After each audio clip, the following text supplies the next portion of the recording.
Sine, kad se vratim kući u 6, idemo u restoran na ručak. Dobro, super.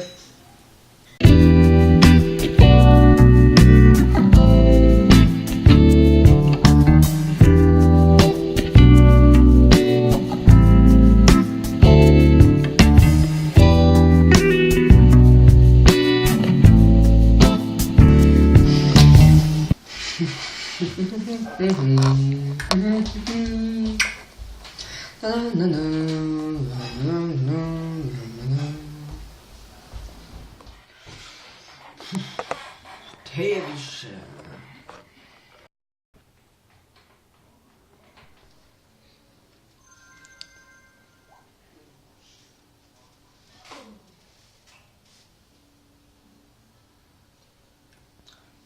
Pa 10 je? Evo, sine, dolazim za 5 minuta. Aha, dobro.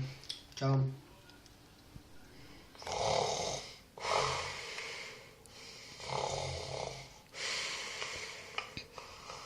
Sine! Sine, malo sam zakasnio. Možeš li da mi oprostiš?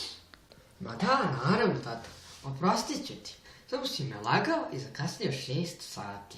Stvarno? Ne.